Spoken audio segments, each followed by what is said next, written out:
Have you ever wondered how deep the roots of the French and British royal families intertwine? Let's take a stroll down the memory lane to the Middle Ages, when the tapestry of European royalty began to weave itself into a complex pattern of connections. Our journey begins with a man of immense power and ambition, William the Conqueror. Born in Normandy, France, William was not initially destined for greatness. However, his relentless pursuit of power led him to England's shores in the year 1066. William, the Duke of Normandy, made history by becoming the first Norman King of England, a significant turning point that would shape the future relationship between the French and British royal families. This event, known as the Norman Conquest, marked the beginning of a new era in English history. The French and British royal families were no longer separate entities, but entwined in a dance of power, alliances, and marriages.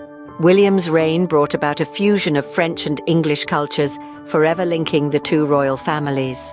William's descendants held on to the English throne for over a century, further cementing the ties between the French and British royal houses. His lineage included illustrious names such as Henry II and Richard the Lionheart, monarchs who left indelible marks on English history.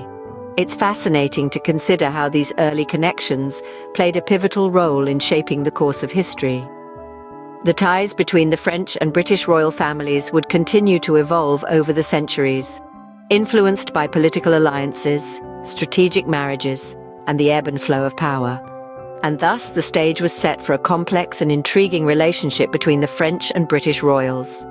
As we peel back the layers of history, we'll uncover more connections and delve deeper into the shared heritage of these two royal families. So stay tuned as we journey through the annals of the British monarchy, from the Plantagenet dynasty to the Tudor times and beyond. As we move forward in history, we witness the emergence of the Plantagenet dynasty. This reign, lasting over 300 years, was one that saw a great deal of change, struggle, and transformation. The Plantagenets, originally from the regions of Anjou in France, were a unique blend of French and English heritage. The dynasty began with the reign of Henry II, a man of undeniable importance, whose power and influence extended from the British Isles all the way to the Pyrenees. Henry II was a king of many firsts. He was the first to call himself King of England instead of King of the English, a subtle nuance that solidified the idea of a unified nation. He was also the first to introduce the concept of common law, which forms the basis of legal systems in many countries today. Yet an equally significant figure of the Plantagenet dynasty was Henry's wife, the indomitable Eleanor of Aquitaine. A woman of vast wealth and influence, Eleanor held more territory in France than the French king himself. She was the Duchess of Aquitaine in her own right, and through her, Henry II ruled over these vast territories. Their sons, Richard the Lionheart and John, would continue to rule with the same might and influence. Richard, known for his courage and prowess in battle, is often romanticized in tales of the Crusades and his battles against Saladin.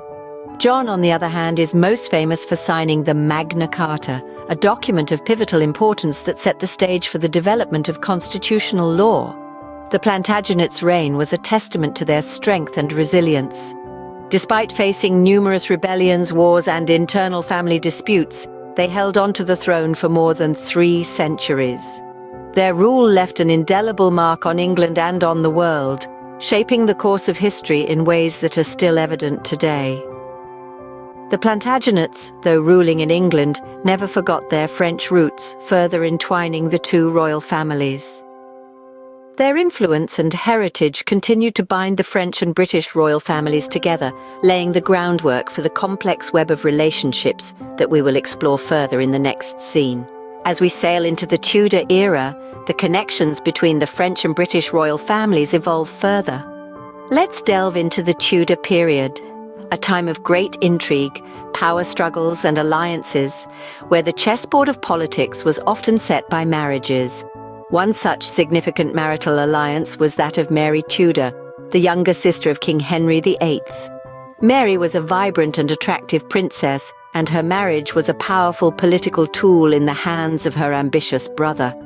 In 1518, Mary became the wife of Louis XII of France, a man more than 30 years her senior.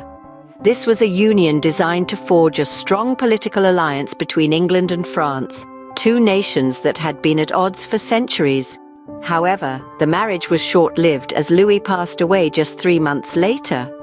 But even in its brevity, this union had significant political implications, as it momentarily strengthened the ties between the two kingdoms and set the stage for future negotiations and treaties.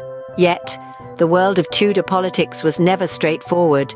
Mary went on to secretly marry Charles Brandon, Duke of Suffolk, and a close friend of Henry VIII, without her brother's consent.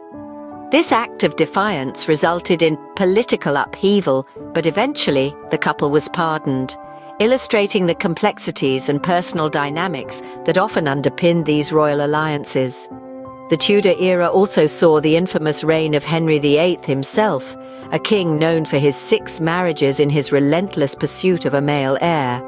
While none of these marriages directly linked him to the French royalty, they did have far-reaching political consequences, including the formation of the Church of England, which forever changed the religious and political landscape of Britain. From the vibrant Mary Tudor to the relentless Henry VIII, the Tudor era was a time of change, power, and political maneuvering. Marital alliances, including those with French royalty, played a significant role in shaping the era's events, influencing the balance of power in Europe and weaving a complex web of relations between the French and British royal families. The Tudor era, rich with political intrigue and alliances, further cemented the ties between the French and British royal families. As we leap into the modern era, the connections between the French and British royal families continue to evolve. The 19th and 20th centuries witnessed a series of alliances that further intertwined these two royal bloodlines, primarily through strategic marriages. One such alliance was established through the marriage of Queen Victoria, the British monarch, and Prince Albert of Saxe-Coburg and Gotha, a German prince with blood ties to the French Bourbons. Their 9 children went on to marry into various European royal families, earning Queen Victoria the nickname the Grandmother of Europe. Among their descendants, their son, King Edward VII, and grandson, King George V, ruled the United Kingdom, further solidifying the connection between the British royal family and their French counterparts.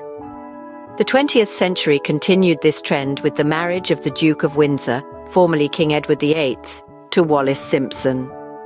Although not of French royalty, Simpson's previous marriage to Ernest Aldrich Simpson, an Anglo-American shipping executive, brought her into close contact with the French high society, thus maintaining the link between the British monarchy and France.